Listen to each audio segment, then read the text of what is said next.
ለምንድነው ግን ለሴት ልጅ ሽቶ ሐራም የሆነው? እኔ እነዚህ ሽቶዎች ሳልቀባ አልወጣም። ይቅርታ አድርጉልኝ። ምክንያቱም እናንተ ስትፈጠሩ እዚሽ ምድር ላይ ስትሆኑ ምንም ተጨማሪ ሌላ ነገር ሳታደርጉ እንኳን ራሳችሁ ፈተና እንደሆናችሁ አላህ Subhanahu Wa Ta'ala ነብዩ መሐመድ ሰለላሁ ዐለይሂ ወሰለም ስለነገሩን፣ በተጨማሪ ደግሞ ሽቶ መቀባባትና እንዲሁም ኩል መኳኳል እንዲሁም ጌጣጌጦችን ማሳየት የበለጠ ደግሞ ፈተናው እንዲሰፋ ስለሚያደርግ ነው። ስለዚህ አንዲት ሴት ወደ ውጭ ስትወጣ ሽቶ ተቀብታ መውጣት የለባትም፣ ፊትናውን ልታሰፋው ስለምትችል ማለት ነው። ወንዶች በተለያየ መንገድ ይፈተናሉ።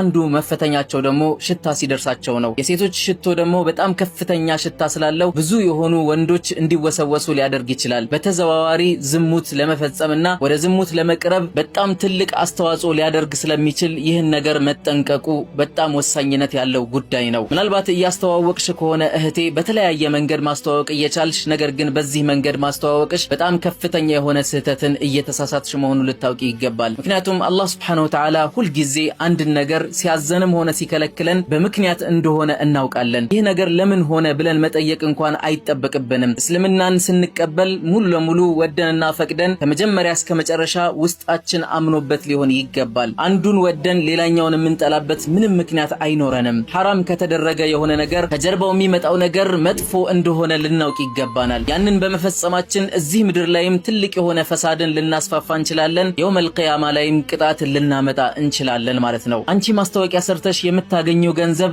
ሰፊ የሆነ ፈተናን ሊያመጣብሽ ይችላል። ረሱል ሰለላሁ ዐለይሂ ወሰለም ቀድመው ይሄንን ጠቁመውናል። ኢነ ሊኩሊ ኡመቲን ፊትና፣ ለሁሉም ህዝቦች እኮ ፈተና ተሰጥቷቸዋል። አላህ Subhanahu Wa Ta'ala ከአባታችን አደም ጀምሮ እስከ የውመል ቂያማ ድረስ ያሉ ህዝቦችን ፈተናን ሰጥቷቸዋል። የነብይ መሐመድ ሰለላሁ ዐለይሂ ወሰለም ኡመቶች ደግሞ ፈተናቸው ምን እንደሆነ እንዲህ በማለት ይነግሩናል። ወፊትነቱ ኡመቲ አልማል፣ የኔ ህዝቦች ፈተና እኮ ገንዘብ ነው በማለት ይናገራሉ።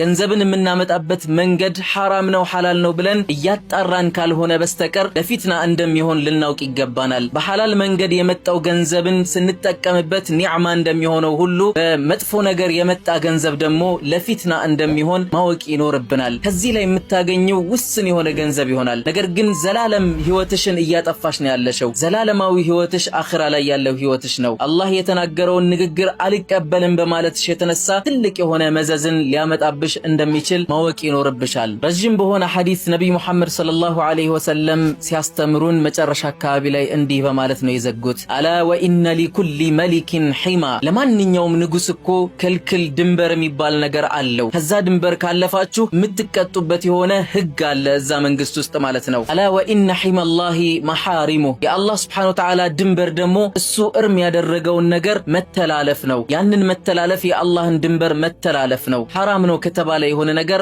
ሐራም ነው በቃ መተው ነው። ሐላል ነው ሲባል ደግሞ ተፈቅዷል ማለት ነው፣ እንድንሰራው ተጋብዘናል ማለት ነው። በመጨረሻም ልጠቁምሽ የምፈልገው ነገር እንደዚህ አይነት ስራዎችን ስትሰሪ በሐላል መንገድ መስራት እንደምትችይ ነው። ምናልባት እያስተዋወቅሽ ያለሽው የሴቶችን ሽቶ ከሆነና ሽቶ ኦሪጂናል ሆኖ እንዲሁም ተፈላጊ ሆኖ ሰዎች ግን እንዲሰሙሽ ከፈለግሽ በቀላሉ ልትይ የሚገባው ነገር ምንድነው? አላህ Subhanahu Wa Ta'ala ራሱ ሐላል ያደረገው ነብይ መሐመድ ሰለላሁ ዐለይሂ ወሰለም ያበረታቱበትን መንገድ ማስተዋወቂያ መስራት ትችያለሽ። አንዲት ሴት ለባሏ ዝግጁ መሆን አለባት። ለባሏ የተሻለች መሆን አለባት። ለባሏ የተሻለን አልባሳት መልበስ አለባት። እንዲሁም ለባሏ ደግሞ የተሻለ የሆነን ሽቶ ተቀብታ መቅረብ አለባት። ይህንን እንደ ማስተዋወቂያ ልትጠቀሚው ትችያለሽ። አንቺ ባል ካለሽና ለባልሽ ምርጥ ሆነሽ መቅረብ ከፈለግሽ በምርጥ ሽቶ በምርጥ መዓዛ እሱን ማወድ ከፈለግሽ እንደዚህ አይነት ሽቶ ተጠቀሚ በማለት ልትጋብጂ ትችያለሽ። በዚህ አይነት መንገድ ሐላል የሆነ ማስተዋወቂያን መስራት ትችያለሽ። እንዲሁም ሰዎች ደግሞ ለባሎቻቸው ሲጠቀሙት አንቺም አጅር እንድታገኚ